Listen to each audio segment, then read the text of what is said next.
So today was the big day. After being first teased back at E3 2017, we finally got a look at the first core entry in the Pokémon series for Nintendo Switch. That's right, I said it.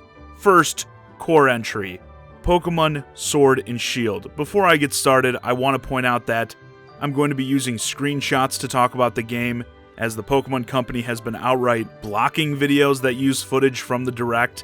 My original live stream was actually blocked, so hopefully I can get away with screenshots. I know, Pokémon Company, God forbid people share footage and talk about your new game. Nobody wants that. Reactions to what was shown this morning have certainly been mixed, to say the least. And mixed reactions for a Pokemon game reveal? You don't say. There's been tons of finger pointing. Oh, these fanboys will just buy anything Pokemon. No, it's these fanboys. They'll just complain no matter what. It's the same old shticks with this community. Just so tiresome. Myself, there's a lot I agree with on both sides, so let's start with the most obvious. The visuals. In terms of graphical quality, this game is very similar to what we got in Pokemon Let's Go Pikachu and Let's Go Eevee.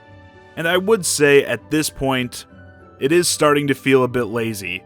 I let it slide more with Let's Go because it's like, okay, they needed to push out a game for 2018, but now, come on guys, it's time to update some of this stuff, get better textures and models in there. I'm not asking for some drastic changes. Okay, I'm not saying we need something more realistic like Detective Pikachu. Alright, I'm not trying to give anyone nightmares, but when we have a game like Pokken Tournament, right? Game was made for the Wii U, it's on the Switch. I don't think it's too much to ask for the Pokemon models, let's say, to look more like that in terms of quality. They can be more stylized if you want more cartoony, but let's bump up the quality. Now that isn't to say I think the game necessarily looks bad, okay? I know you all love the extremes. You have to either absolutely love everything about a game or hate it with the burning passion of 1,000 suns, but you can still criticize something and like it. I know that's a revelation to some of you. I think the world overall looks great actually in terms of its visual style. While I think maybe the graphical quality isn't where I'd like it to be, the style of the world, it is much more detailed, colorful, and vibrant than we've seen in past Pokemon games. And I said in my stream, some of these shots, like this one with the character looking out onto the big grassy hill, looked fantastic in my opinion. That little crop circle design, the lighting, just, yeah, I loved it. I'm actually extremely interested in learning more about how vast this world is. The overworld map, though, looks kind of weird with it, being long and skinny, not wide and fatty like we normally see, but it's like, when we see these individual areas, how big are they exactly? Are we going to be able to, get lost in them? I hope so. One thing I was actually sad to not see return from the Pokemon Let's Go games was having the Pokemon wandering around in the wild. I feel like that made the world feel like 10 times more fun and alive. I actually wonder with the people who have said the world looks boring, if that has a bit to do with coming off of Let's Go with all the wild Pokemon running around. Now, I wouldn't say all hope is totally lost with it yet. Could make it into the final build, I guess, but for now, going off this trailer, looks like it's not happening. Let's talk about the starters a little bit. The one thing I think we all pretty much expected to see going off the initial announcement of the Direct with the 3 Pokeballs in the shot. We've got Grookey, Scorbunny, and Sobble. Another thing people seemed mixed on. I've seen a lot of talk, people saying these aren't very interesting as starters. For me, I've always got to wait and see on those evolutions. Sometimes some of the lamest looking Pokemon end up getting some of the best looking evolutions.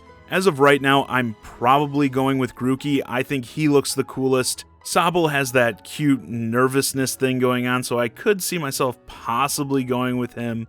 But yeah, for right now, I'm definitely Team Grookey. People have suggested he may be a grass and rock type Pokemon as we see him hitting the rock with his stick in the trailer. Might be hinting at something. I know the big one you're all pulling for is Scorbunny to be a fire and fighting type Pokemon, right? Yeah, personally, I think they all look fine. I'm rarely blown away by the starters, typically. So I wasn't expecting to be blown away here. And how about what we saw gameplay-wise? Well, that's the thing, isn't it? We really didn't learn much in that department. Sure, it seems to be the standard battle the gym leaders type progression, but who knows what sort of new or returning features it may have. With Pokemon Go, for instance, will it interact with that game in any way? Will it incorporate the Pokeball Plus somehow? Hell, the game could have a Battle Royale mode online for all we know. I mean, God, they did it in Tetris, right? Is any series really safe now? But yeah, it does seem to be following the standard formula for the most part. I know some were hoping for more of a departure, a sort of Breath of the Wild shakeup for the Pokemon series, something more intimate, more immersive, something with a camera you can actually control. And I'm with you, I'd also like to see something like that at some point as well. But I think we gotta keep in mind here, the Pokemon Let's Go games, love them or hate them, were also a bit of a shake-up to the traditional formula, getting rid of wild battles and using the motion controls to throw the Pokeballs. So with that being considered, I do think it was kind of smart to keep things on the safe side, more heavily rooted in the classic style with the overall gameplay design. But like I said, we still don't really know much about what that entails. Seems yes, like the fundamentals are pretty much what we're used to, but I'm sure we'll also get some new features that change things up, at least a little bit. Going forward, I'm sure Sword and Shield is going to get multiple more showcases. They actually had more in this direct than I expected, but still next to nothing in terms of specifics, and no doubt the game is going to go on to sell millions and millions of copies, as well as Switch consoles. Myself, for the first mainline entry in the Pokemon series on Switch, I'd say I'm a little underwhelmed overall with what we've seen so far, but not shocked about that either, and they definitely could still wow me with some cool and interesting new features down the line, so we'll have to see. But anyway, with that, this video's a wrap.